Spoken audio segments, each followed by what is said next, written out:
from the first time that they met, he told her that his parents, his divorced parents, okay, were so busy with their fights from young age, from whatever he remembers, and they didn't give him a childhood. He didn't get a happy childhood. He kept complaining, and he was very bitter about this, that he hates his parents, he cannot stand them. You know, he didn't grow up as a happy child. And this Ellen consistently and very patiently and very wisely, okay, made sure that he keeps in touch with these parents. He didn't understand what did she want from him. But you always make sure that once a month in the beginning, and then once in every other week, and then once a week, they talk on the phone, they go to visit them, then with the grandchildren they go to visit them. There is some kind of a communication. And then his parents got sick, and he was in touch with them. He went to them, he took them to the doctors whenever needed. He took care of them basically whenever they needed him very much. And then they passed away. He realized only later, many years later, what gift his wife granted him by taking care of his parents in this age. Because knowing that he did whatever they didn't even expect him to do, gave him so much calmness in his life. He knew that he did whatever he needed to do to his parents before they died. You know, these things, after parents die, people start thinking, oh, I didn't do enough and stuff. And he was very appreciating to his wife because of that. And then later on, her mother got sick. And he keeps encouraging his wife, go visit her, go visit her, go visit her.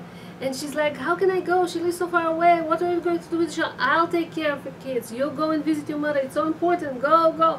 And he would let her go and travel and visit and buy her stuff and take care of her and go to the doctors and come back and everything. Why? Because she did this kindness to him before.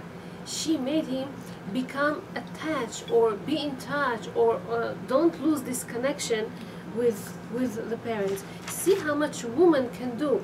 Take this and take advantage. You have so much strength. Just do it.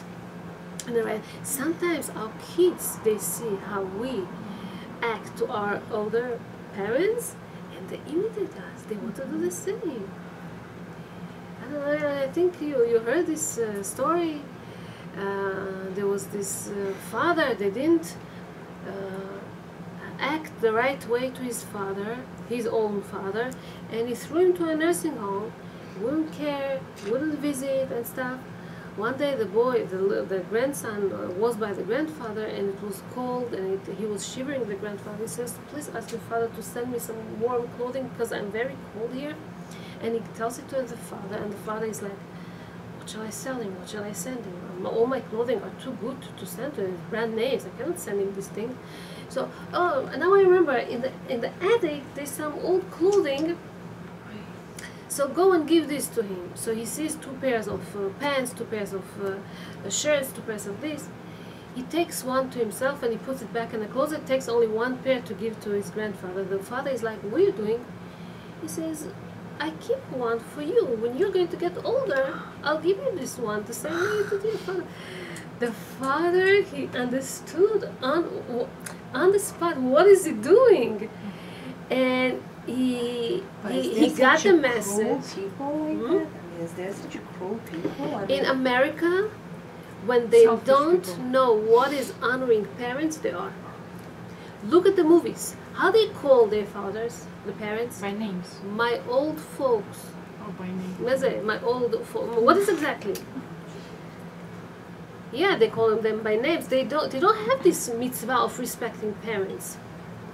So people are they learn to be very selfish, and if you don't, they learn already from young age to separate, to go and live alone, you know, because they don't live with the parents already from whenever he becomes, I don't know, 18 or whatever, he lives by himself, and there's nothing between parents. They make a favor and they go and visit or something. They don't have this mitzvah of honoring parents, unfortunately. So This is when this father learned his lesson. He took his father out from the nursing home. He brought him back home. He started to treat him right. Why? Because he was afraid that his child will act in that way as he gets older. Yeah. So when you don't do good to anybody around you, not only parents or grandparents or in-laws, you're not doing good to yourself. Learn. This Adina once met her friend, and she sees that she's exhausted and she's tired and she's devastated. She's like, what happened? She says, my daughter, I'm trying to marry her off already for such a long time and I can't find it. It's so hard for me and this and that. And she's like, why you cannot do that? She tells her, because when I was young, I was stupid. What happened? When I was young, I got married to my father-in-law, to my husband's family. My mother-in-law was very picky on me, was very interfering. And I used to tell it to my friends, to my sisters, to my co-workers, to everybody I know. And then, you know, once you start talking Lashon Hara, it doesn't stop there. So I spoke about my husband, I spoke about his sisters, about his brothers, this talkative woman. You think people forget these things? They don't. Now that she wants to marry half her children, everybody remembers how her husband is this, and her mother-in-law is a witch, and her father-in-law is I don't know, and her brothers, sisters. When you do wrong to yourself. This is how it goes in life. So this is something. So what can we do? Let's give some tips. So what can we do, Bemet, so that we won't get into these traps and we won't make these problems. So first of all, when a girl gets married to her husband's family, it's very important that they build first their unit, their cell, their private cell, and don't expose it too much to other people, because any exposure, when you let people interfere, when you're not stable yet in this relationship, it bothers, because everybody has their own opinion. This sister-in-law says you have to wear pink to your wedding. This one, let's say, for example, tells you her opinion. Everybody has so many opinions. What are you going to do? Okay, first thing, you have to put boundaries. You have to decide with your husband who you're listening to, when you're listening to, how you're listening, what, right? Very important, these boundaries. Then your parents, and then sisters, and then everything. If the man is smart enough, no? If the man, no. So, well, here, what do you mean? Just in general, you know, it's the couples that have to be strong enough to build that communicational skills. Right. This is what we're talking about. Right. Sometimes your mother-in-law tells you all kind of stuff. You don't know, should I put a stop to it or I shouldn't? How exactly? What should I do about this? Or should I let my husband to speak me instead of me? Should I, you know, kill these things whenever they're small, or don't say anything? What exactly to do? So this is what we're talking about. It's very important to keep in touch with the families, both, you know, origin families, the husbands and the bride, many times they say, it's interesting, I think the one that wrote here is not religious, but this is what she says. She says many times the husband gives the wife this responsibility to be in touch with the family more than him, man. And so don't rely on it, they say, that she is going to develop, I don't know, such a good relationship with your family. You'll be in touch with your family, let her be in touch with her family. This is what they say over here. Sometimes the mother-in-law expects too much of the daughter-in-law, and the daughter-in-law expects a lot from the mother-in-law. Okay? Work on these expectations. When people expect too much, they can then get disappointed. Don't expect. Right? So sometimes girls, they think, oh, my mother-in-law, my father-in-law, his family, they must support us financially, otherwise we won't be able to do it.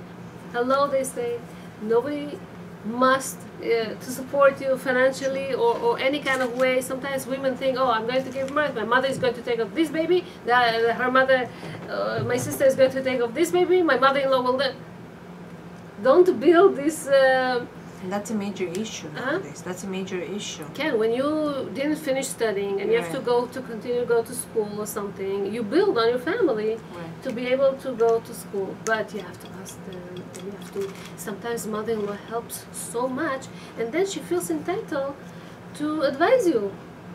Is it smart? Is it not smart? And all this depends on the mother. There's no really rules that I can tell you. Oh, to this, you always.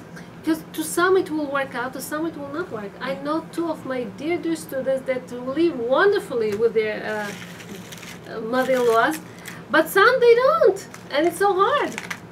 Okay, so it's something interesting. Women think that if their husband is too much in touch with his mother, it's not a good idea.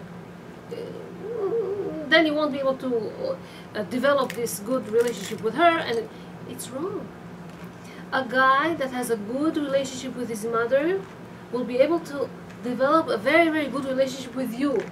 A guy that does not have a good relationship with his parents, usually it's, I don't know, for all kind of problems, he has a problem, he will have a problem to have this relationship with you too.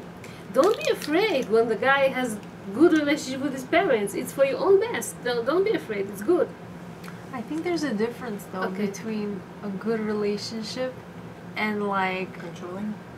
not controlling, but like he could have a good relationship with the parents, and but then he's like constantly always prioritizing, like he's putting them first before the wife. You know what I mean? Like in some families, that's like an issue. For example, Harin Holmes, I know a family, he said to her straight out, he said, my mother comes first and you come second.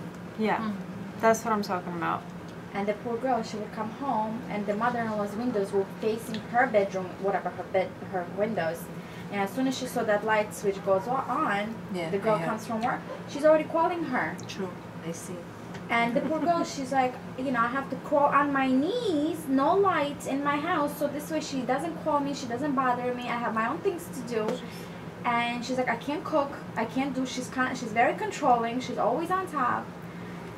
Till they moved, till they bought a house and moved, but she's still constantly with 4 kids, and she's still constantly in their face. So you see, sometimes mother-in-law will get along with the daughter-in-law this way, you know, with 4 kids, and even living close to her and seeing when she's coming, when she's going, and sometimes it's a disaster. And in this kind of a situation, it's very important that they're in touch with the rabbi, and the rabbi will advise them what to do. And if the rabbi will advise them to separate, that will be the best thing for them. They don't have to live in the other world, in the other side of the world. They could be living in the, you know, in the next block or something. But this sometimes not living too close to one another will ease most of the tension. Will make it so much easier. Like it creates more tension. What? Living separate? Now that you made him move away. No, but they will get used to it. The mother-in-law is like, oh, this is what. Yeah, it's hard. It's hard in the beginning, but they will get used to it. And then, amazingly, the mother-in-law will also come down, and she'll see that it was too much tension before. Maybe it's better this way, that it's a bit more quiet. Now, they can still come and visit one another and everything. But you will decide, you will sit with your husband and make these borders. That's the borders that we're talking about. So up till which extent, how many times, what, and of course be flexible to all kind of changes. Changes happen, and you know. Another thing I wanted to mention you. Well, usually I don't know if mother-in-laws are so intimidated when you're coming unexpectedly.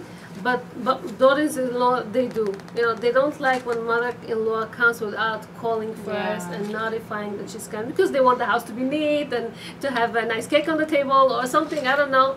So the mother-in-law won't say that she's not Eshet Chayil, that her house is not ready for guests. Always, we could go anytime. We could go anytime. That's but what I said. They have to. That's what I said. Girls, they feel more. You know, you have little kids.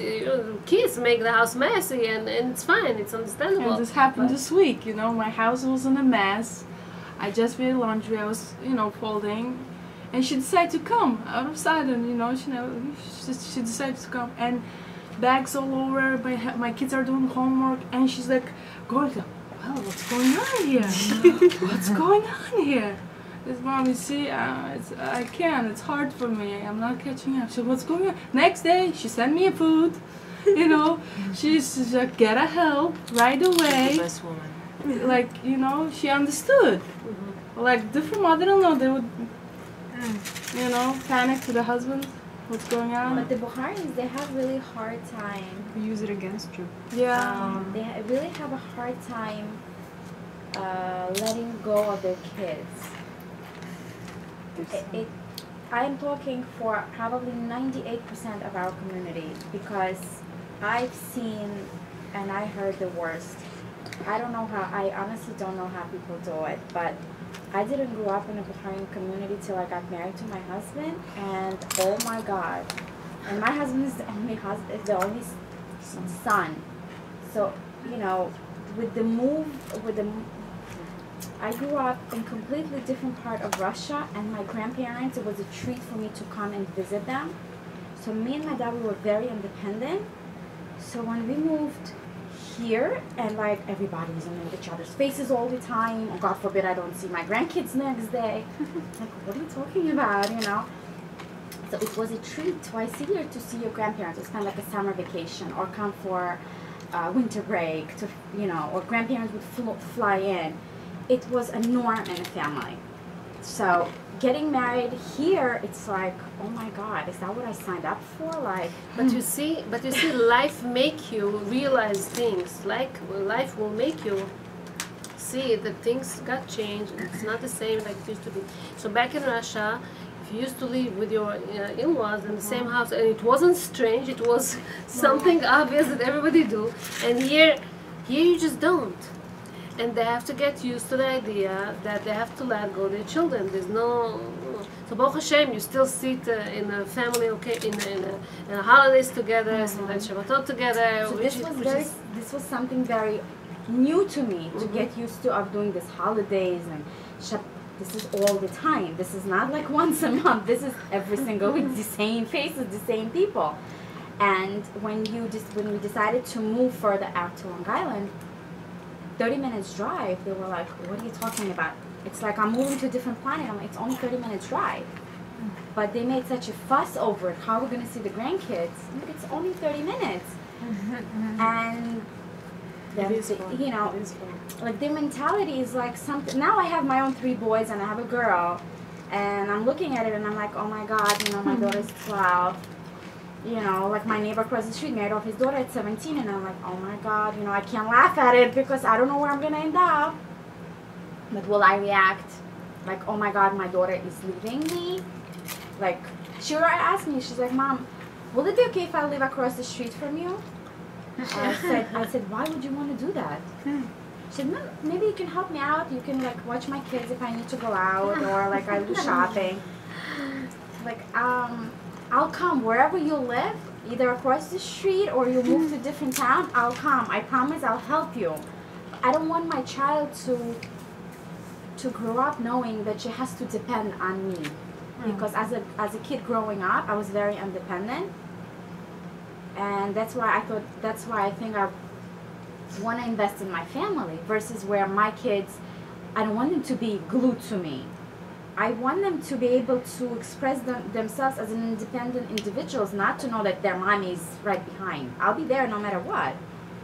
But what if, God forbid, something happens and I'm not going to be around? Will they have a hard time picking up that phone and calling their in-laws for help? Or will they be independent and they'll mind calling the babysitter instead of bothering the in-laws or me? What would... But you see, this is what I'm talking about. Would you rather raise your kids knowing that it's okay to be independent and it's okay to move around? You know, I even told my husband, and I told my in-laws, I told my dad, I'm like, if this in-laws, whoever is coming along, my daughter-in-laws or my son, I don't care if they're Bukharian. I really don't, because I don't believe in that nagging personality. And I feel around Bukharians, this is like a lot of sticking together. But that's the beauty of sticking together. Sticking together, and also that's why, like, in our community, it's very rare that you'll see somebody putting their parents in a nursing home or something like that. That's like don't. It's very rare don't. Right, that, right, that they would do that. It's And rare. whenever you need Like them, very rare. they're around you. They're there for There's you, like no pluses matter and what. minuses. Yeah, but there's a lot of pluses, but think of it in the long run. Like my father, I would never, God forbid, he's 63, I'm always, I mean, I don't see him every Shabbat, obviously. I really, honestly, I don't, but I'll pick up the phone every other day and I'll check up on him and he'll call me and I'll visit him maybe once a month. And he lives in Forest Hills, you know what I mean? But to the point where the in-laws would get upset that you don't pick up the phone and call them every day, and you have 4 or 5 kids, and you do That's errands. something But How if you took this half-an-hour drive away from them, could be that your kids will end up being 5 hours away from you, driving or by a plane or something. Because the United States is big, and if when we expand, we expand. Then you start feeling, was it right that I went so far away? And these are already your decisions later on. You are going to find out if it was a smart move or not to be away from the family. This is a debate, if to be attached and close or to keep the distance. This already is something I that personally think, look, Hashem, I also have 4 kids. Don't mean to hurt you or something. I feel like 5 minutes a day, each parents deserve that time of a phone call. I think, personally, as I'm driving, that's the time I call my mother-in-law. I feel like when you're satisfying the mother-in-law, you're satisfying the husband, because when she's happy, everybody around you is happy as well. That 5 minutes, like even 2 minutes, just to say, oh, hi, how are you, how's everything, blah, blah, blah. Okay, gotta go. satisfying the husband, you mean like No, he would.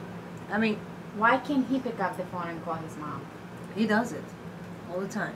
Because He like does it? that He means does he it. complains to his mom. No. Beautiful. I just made that routine for myself. I feel like, good. you know what? I think it's good. She's a good person. I was like, I mean, no matter what. I have 2 other sister-in-laws. They'll see everything negative about her. And I came into life, I saw only the good stuff. Even though Good for you. I couldn't get the help, everything that I would need, like, Right, going right. to school, blah, blah, blah.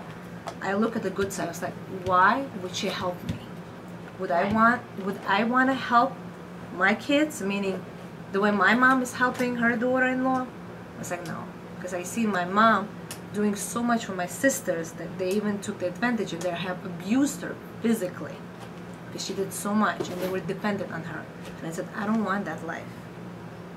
That's why I feel like 5 minutes for this mother and that mother should be you balancing.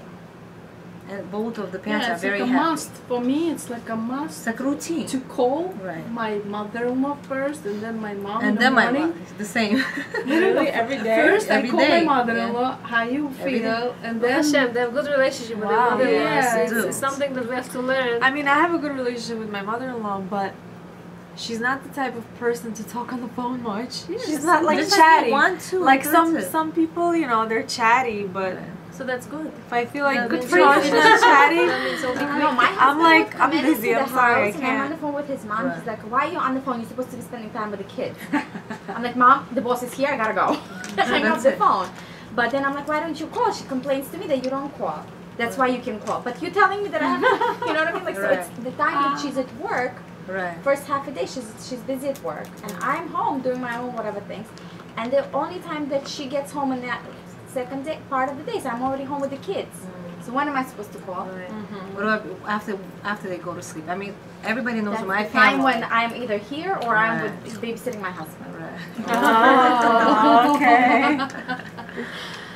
But you know, Right. living with the in-laws and kind of also took a lot of. I lived with them as well, and when we were getting used to being again independent and not counting and babysitting and all of that, it kind of also connected as a husband and wife. It also connected us together because True. here he had to dedicate time to True. spend with the kids as well. True. He's like, why aren't you at the shiur? Are you going to be babysitting tonight? I'll be more than happy to go. You know what I mean? Right. But it took a long time. Right. And the truth is, when we moved to this community and we had a chance to move, out of state. I chose to stay here because he was so connected to the shul and to everybody It's very here. important, right? So we made a decision. I said, I even told my husband, I said, I can't imagine you starting all over again. Doesn't have the personality. And my parents-in-law were thrilled. See? They were Sure, as long as it thrilled. works out for you. Let me just finish with this. So these are these suggestions and recommendations that I mentioned here. Don't judge. When it's coming to judging, but think what your mother-in-law thinks, how she thinks now about this situation. Before you judge, you remember that once, let's say there's no mother-in-law, so I won't talk about mother-in-law, but sister-in-law. Once you're going to get to become mother-in-law, how would you like your daughter-in-law to treat you? You try to be considerate and everything. Plan ahead how exactly you're going to be in touch with them, how often you're going to be in touch with them, and so on. Talk openly to them about all kind of ways if they can help you, how could they help you. Don't leave it to all kind of assumptions and then you expect or you don't expect, you get upset, and stuff like that. Try as much as you can to avoid criticism, because the easiest thing is to criticize people, and it's the worst thing too, because nothing good comes out of criticism. Nothing, you just make people get away from you, and you relate to each and every issue to its own. Don't remind all kind of old antique problems.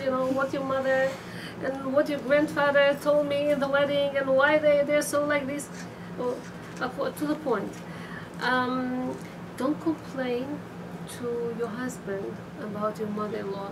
It's such a common thing. We do it a million times a day, but it's not. First of all, it's not helping so much. He's in the middle. He doesn't know how to deal with this himself, and we put him in a pressure.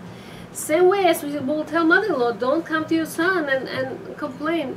You have a problem. You have to sit like adults and communicate, talk in a very respecting way. God forbid, not screams and yells and stuff.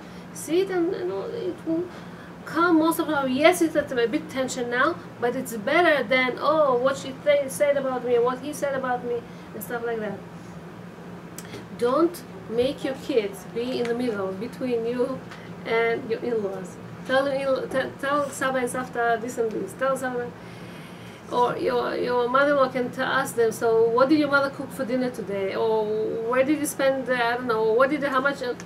The kids will tell everything to the parents anyway afterwards. And what exactly you're gaining? Sit and talk. And when we speak about the laws of Lashon Hara, usually we say, don't talk behind people's back. This is not the way. You want to say, if you cannot say something in front of them, you cannot something behind them. You have to be very, very careful with what you say. So, let me finish. You probably heard the story about this girl that lived in China. And she was supposed to get married to the in-law family, to the husband's family, and over there, as a Bukharian family, sometimes they used to live with them, and so after a while, she sees that she can't stand her, and she's on her nerves, and she constantly tells her what to do and how to do, and she gives all kind of remarks and all kind of this, and she starts feeling that she starts hating her mother-in-law. She goes to her uncle. Her uncle used to be a scientist and used to make all kinds of potions. And she tells me, make me a potion to poison my mother-in-law, God forbid. And he's like, are you sure this is what you do? She's like, yeah, I can't stand her. She bothers me so much. And he's like, okay, I'll prepare something for you, but you have to be very, very careful. All this time that you're going to give her this potion, each day, a little bit on her food. Make sure you're making her the best food that she likes. Make sure that you're smiling and you're nice to her so she won't pay attention that you're poisoning her. And she's fine. And every day she makes her the food, and she's smiling, and she's talking to her. She tries to be kind to her so that she won't pay attention, that she's trying to poison her. And her mother-in-law, she started to compliment, you cook so nice lately, that's and I really like the way you did this salad and the way that you did that salad. And you know, and they start talking, and they start communicating, and they start being friends. And sometime later she goes to her uncle and she's, uncle, I think I'm making a mistake. She is a nice woman after all. She's not so bad. I don't really want to kill her. What should I do? Did I make such a big damage? He told her, I knew that you're going to be regret afterwards. I just gave you some vitamins. Don't worry about this. So, That's funny. what's the idea? The idea is to change your outlook. Once you're going to change your attitude, you're going to have this Ein Tova. Yeah. You're not going to have so much problems because you look at her as a different woman altogether. She becomes your friend. This is what I wanted to speak to you about. This Yeratzon, that we should have such a good relationship with our mothers and our grandmothers and our mother-in-laws. I'm sorry, and our kids will see that, and they will be able to build nice, good homes, Bezat Hashem, and so on and so on. Thank you so much for listening. All the best to you.